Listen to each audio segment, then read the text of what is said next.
India میں ایک بڑی عمر کے آدمی تھے، وہ فوت ہو گئے۔ کسی نے ان کو خواب میں دیکھا تو پوچھا کہ جی آگے کیا بنا؟ کہنے لگے کہ میں سخت عذاب میں مبتلا ہوں۔ اس نے وجہ پوچھی کہ وجہ کیا بنی؟ تو وہ کہنے لگا کہ ایک مرتبہ ہندوؤں کی ہولی کا دن تھا اور وہ ایک دوسرے پر رنگ ڈالتے پھر رہے تھے۔ میں اپنے گھر سے کسی دوسری جگہ پر جا رہا تھا تو راستے میں مجھے پان کھاتے ہوئے تھوک پھینکنے کی ضرورت محسوس ہوئی۔ اس وقت مجھے اپنے سامنے ایک گدھا نظر آیا۔ میری طبیعت میں کچھ ایسی بات پیدا ہوئی کہ میں نے یہ کہہ دیا کہ ارے گدھے، تجھے کسی نے رنگا نہیں؟ او، میں تجھے رنگ دیتا ہوں۔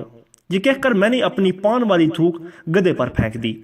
اللہ تعالیٰ نے میرے اس عمل پر مجھے پکڑ لیا کہ تم نے کافروں کے عمل کے ساتھ مشابہت اختیار کی ہے، چنانچہ اس وجہ سے میری قبر کو جہنم کا گڑھا بنا دیا۔ ایک آدمی بہت روتا تھا۔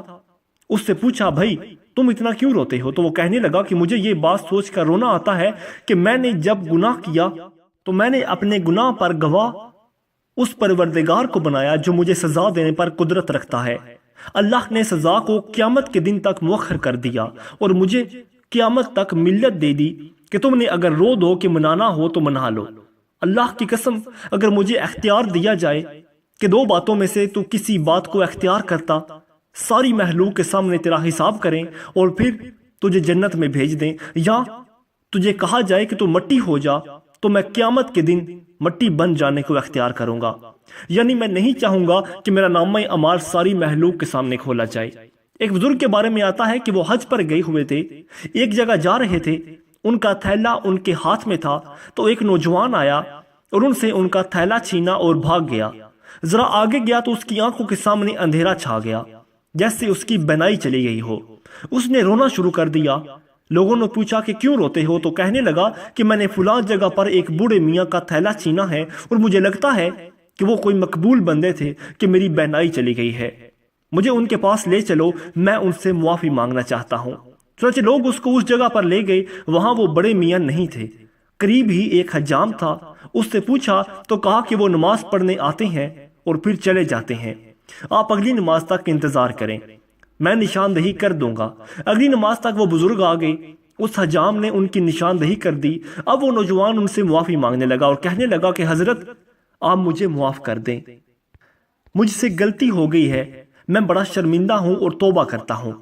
اب وہ فرمانے لگے کہ میں نے تو آپ کو اسی وقت معاف کر دیا تھا جب بار بار اس نے معافی مانگی اور بار بار انہوں نے کہا کہ میں نے تو اسی وقت آپ کو معاف کر دیا تھا۔ تو لوگ بڑے حیران ہو گئے۔ تو کسی نے پوچھا، حضرت اس نے آپ کا تھیلا چھینا اور آپ کہتے ہیں کہ میں نے اسی وقت معاف کر دیا تھا؟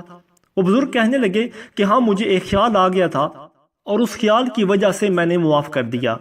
پوچھا کہ کون سا خیال؟ اس نے کہا کہ میں نے علماء سے مسئلہ سنا ہے کہ نبی کریم صلی اللہ علیہ وآلہ وسلم نے فرمایا کہ قیامت کے دن میری امت کو حساب و کتاب کے لیے پیش کیا جائے گا۔ جب تک پوری امت کا حساب و کتاب پورا نہ ہو جائے گا میں اس وقت تک جنت میں قدم نہیں رکھوں گا۔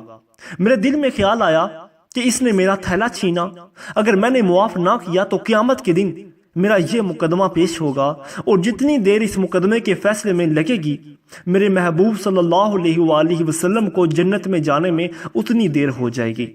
تو اسی لیے میں نے معاف کر دیا کہ نہ مقدمہ پیش ہوگا اور نہ میرے محبوب صلی اللہ علیہ وآلہ وسلم کو جنت میں جانے میں دیر لگے گی۔ کاش ہمیں بھی اس نسبت کا لحاظ ہوتا اور ہم بھی اپنے جھگڑے سمیٹ لیتے۔ ہم نے آج زندگی کے اندر کتنے معاملات کو بکھیرا ہوا ہے، ہم بھی اس نسبت کی لاج رکھیں، یہ نسبت بڑی عجیب ہے۔ مزید اچھی ویڈیوز کے لیے ہمارے چینل کو سبسکرائب کریں۔